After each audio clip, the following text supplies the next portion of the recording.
كلمة روعة قليلة في حقهم. فطائر المقلاة ببيضة واحدة، حضريهم الأطفال كل المدرسة والضياف الغفلة. من أروع ما يكون، بمقادير اقتصادية موجودة في كل مطبخ، والنتيجة أكثر من رائعة ومبهرة. كيجيو خفافين ولذاذين. جربوهم بطريقتي وعلى ضمانتي. شوفوا معايا الشكل ديالهم كيف كيجي. نجيو للطريقة ديال التحضير. بسم الله وعلى بركة الله. في إناء للخلط كنوضع بيضة كبيرة بحرارة المطبخ، كنزيد عليها كيس من سكر الفانيلا للتنسيم مع 3 المعالق كبار ديال السكر، وكنخلط جيدا بالطراب الكهربائي حتى كيضاعف الحجم ديال الخليط. كنزيد 3 المعالق كبار ديال زيت نباتية مع الاستمرار في الخلط. من بعد غادي نضيف كاس قل ربع ديال الحليب ما يعادل 100 مليلتر. كنخلط الكل جيدا. ثم من بعد غادي نضيف علبة ديال الياغورت بنكهة الفانيلا وزن 110 غرام، ونولي نخلط مرة أخرى. هكذا كنكون انتهيت من إضافة السوائل. باش غادي نضيف النواشف في هذا الغربال أو في هذا المصفات. كنوضع مقدار كأس من الدقيق ما يعادل 100 غرام، القياس بالكاس ديال العنبة. كنزيد كيس ونصف من الخميرة الكيماوية ما يعادل 12 غرام، وكنبدا كنضيف الدقيق بالتدريج مع الاستمرار في الخلط فقط بالطراب اليدوي. كنخلط الخليط ديالي حتى كنتحصل على القوام المرغوب فيه. هنا كنكون ضفت داك الكاس كامل اللي عندي ديال الدقيق. غادي نضيف الكأس الثاني، كنضيفه على دفعات. دائما كنتعاملوا مع الدقيق بحذر، حيت كاين دقيق اللي كيتشرب وكاين اللي العكس. هنا كنكون انتهيت من إضافة الدقيق، وكيكون هذا هو القوام المرغوب فيه. هنا كتبقى لي كمية ديال الدقيق، غادي نعبرها معكم باش تعرفوا بالضبط هاد المقادير شحال خداو معايا ديال الدقيق. هنا كآخر إضافة غادي نضيف حبيبات الشوكولاتة، كنضيفهم للخليط وكنخلط مرة أخرى. بالنسبة للكمية ديال الدقيق، نفس الوصفة سبق لي حضرتها من قبل، كانت خدات معايا 200 غرام.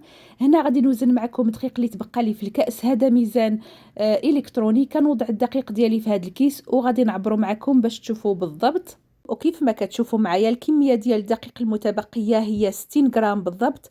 بالتالي كتكون الكمية ديال الدقيق اللي استعملت في الوصفة هي 140 غرام. هنا عندي مقلاة اللي خليتها كتسخن. كناخد كمية ديال العجين. الكمية ديال العجين كتبقى حسب الرغبة وحسب الحجم اللي بغيتو ديال الفطائر. كنخليهم بمجرد ما كيبانوا لي بداو كيتنفخوا كيشكلوا فقاعات، كنقلبهم على الجهة الثانية باش كيكملوا الطياب ديالهم سهل، ما غاديش ياخذوا معكم اكثر من دقيقة. وكتكون هذه هي النتيجة، فطائر طيبين على حقهم وطريقهم. غادي نعمل معكم وحدة أخرى باش تشوفوا معايا بنفس الطريقة. كنوضع مغرفة ديال العجين وكنخليها بمجرد ما كتبان كتشكل فقاعات وكتنفخ، كنقلبها على الجهة الثانية باش كتكمل الطياب. فطائر من أسهل ما يكون. وباش كتختبروهم بالنسبة للمبتدئات، كتاخدوا واحد العود بنفس الطريقه باش كنختبروا الكيك. الفطائر ديالي او البانكيك ديالي كيكون طاب، كنزولو من المقله. ومن باب التغيير هنا غادي ندهن المقله ديالي بشويه ديال الزيت، وغادي نوضع فيها العجينه. هادو غادي نعملهم بحجم اصغر. بمجرد ما كتبان لي العجينه ديالي بدات كتنفخ وكتشكل فقاعات، كنقلبهم على الجهه الثانيه. نفس الطريقه ديال الطياب فحال الاولين، الا انه الفرق هنا في الطياب هادو كيجيو شويه محمرين من تحت بحال اللي كتشوفوا معايا. غادي نستمر في عمل باقي العجين حتى نسالي الكميه اللي عندي. من بعد ما ساليت الطياب ديال الفطائر، كنفندهم في السكر السميد من الوجهين. كتبقى هذه خطوه اختياريه، بغيتو ديروها ما بغيتوش ماشي بالضروره. وهذا هو الشكل النهائي ديالهم. كيجيو خفافين بحال اللي كتشوفوا معايا، والصوره ابلغ من اي تعبير. فطائر خفيفه من اروع ما يكون. حضروهم للغوتي كيوجدوا بسرعه. كذلك ممكن توجدوهم لاطفالكم للمدرسه. شاركوني تجاربكم من خلال مواقع التواصل كلها باسم كويزين نظرية. هكذا الفيديو ديالي كيكون وصل للنهاية. ما تنسونيش من اللايكات ومن البارتاج. استودعكم الله إلى فيديوهات قادمة، والسلام عليكم ورحمة الله.